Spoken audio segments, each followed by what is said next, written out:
Kinundi na ng mga kaibigan ng club desk jockey na si Jelly Au ang marahas na sinapit nito mula sa kamay ng fiancé nitong si Jam Ignacio.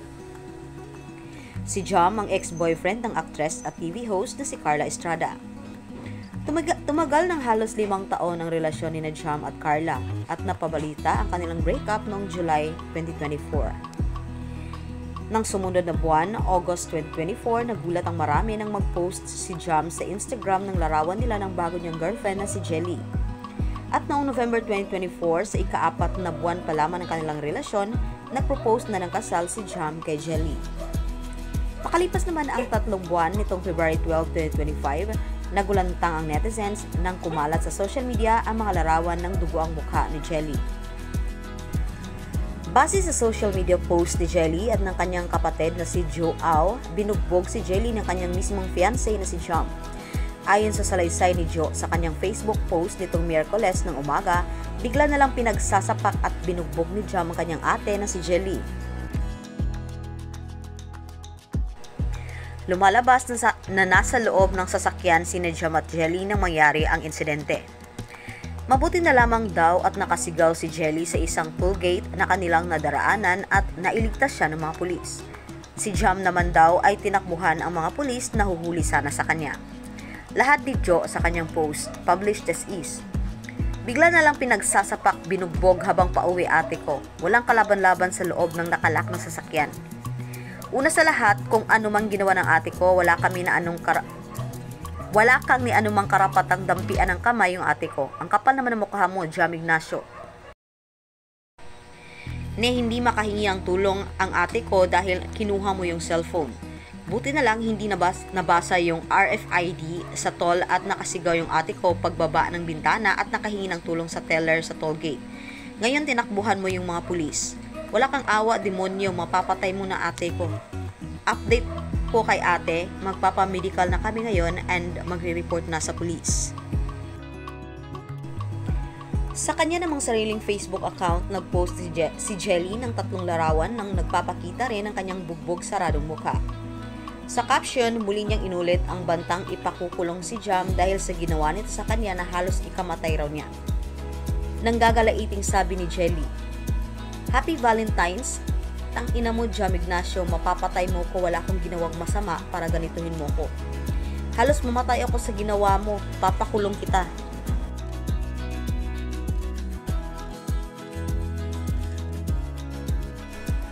Sa Facebook din, nagpupuyo sa galit ang mga kaibigan ni Jelly laban kay Jam. Ayon kay Vince Ryder Uy, ang ganda ng regalo ni Jam sa kanilang kaibigan na si Jelly ngayong Valentine's Day. Ikinagulat daw niya ang engagement ni Jelly kay Jam na ex ng actress na si Carla Estrada. Ngunit bilang isang kaibigan ay sinuportahan niya ang desisyon nito. Saad ni Vince, "Sakto, sobra sa Valentine's ha. Happy Valentine's Day. Ganda ng regalo mo sa napakabait, hardworking at maalaga kong kaibigan si Jelly Au na wala nang hiniling kung hindi kabutihan at maging maayos lang buhay ng family niya at maging masaya at mabuhay ng tahimik. Known Jelly for more than 10 years at nagulat lang din ako na na-engage na pala siya dito sa guy na ex daw ni Carla Estrada na napakaraming issues din dati sa actress. Pero syempre kaibigan mo, so suporta na lang kay Jel at congrats sa decision niya sa engagement. Mabuti na lamang daw gumawa ng paraan ng Panginoon para mapagtanto niya ang lahat at makagawa ng tamang desisyon. Pagpapatuloy ng kaibigan ni Jelly, "But God is really good and paved a way to make you realize na baka need to step back a little and rethink that decision. We all have some unpleasant experiences and unexpected problems with our partners and tend to do things out of proportions at times. Pero Jam, kapal ka ba, boss?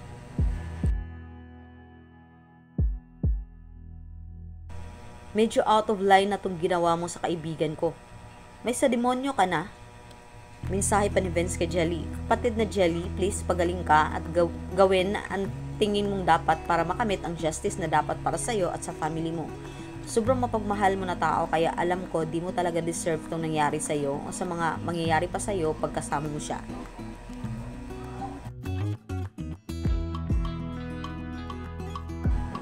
Sabi naman ng isa pang kaibigan ni Jelly na si Christian Fernandez Tugado, mabuti na lang at may nakaimbento ng salitang fiancé dahil baka raw kung ano pa ang nangyari kapag naikasal na sina Jelly at Jam. Buong post niya published as is. Kung sino man ang nagpauso ng fiancé, salamat po kasi what more kung kasal na. Kasalukuyan pong ginagamot ang mga pinsalang natamo ni Jelly Au sa iba't ibang parte ng kanyang katawan. Maraming salamat po sa inyong mga suporta at panalangin. Kinontra naman ni Cheat Charap ang mga nagsasabing jackpot si Jelly kay Jam. Aniya sa mga nakikiride on sa issue nila Jelly Au at Jam Ignacio. Hindi po jackpot si Jelly kay Jam. High school pa lang masipag na si Jelly. Magaling sumayaw kaya naging honeybee sa singing bee ng ABS-CBN nung time ni Cesar Montano. Alam ko po dahil parang anak ko na itong batang ito. Sobrang bait sa magulang, halos wala ng pahinga sa pagtatrabaho. Eldest po sa siblings, namatay ang papa niya, siya nabumuhay sa pamilya niya. Nalulungkot daw si Cheat sa nangyari kay Jelly na binugbog ng kanya sanang future husband. Sabi nito, nakakalungkot na kapwa natin babae bububukin ng future husband na sana ay wag na matuloy. Magising ka na sa nangyari, baka sa sunod ay mas malala pa dyan ang gawin sa'yo.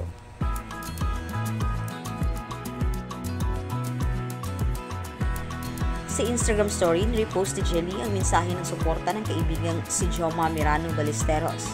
Mababasa rito, kapal na mukha mo ni hindi namin pahawakan o padampian yan sa lahat ng gigs namin dati as gaganunin mo lang. Bakla ka ba? Mayabang ka, may baril ka, alisin mo yan. Harapin mo kaming angel shootang ina mo.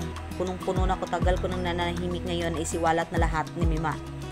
Na mas masahol ka pa sa hayop ka.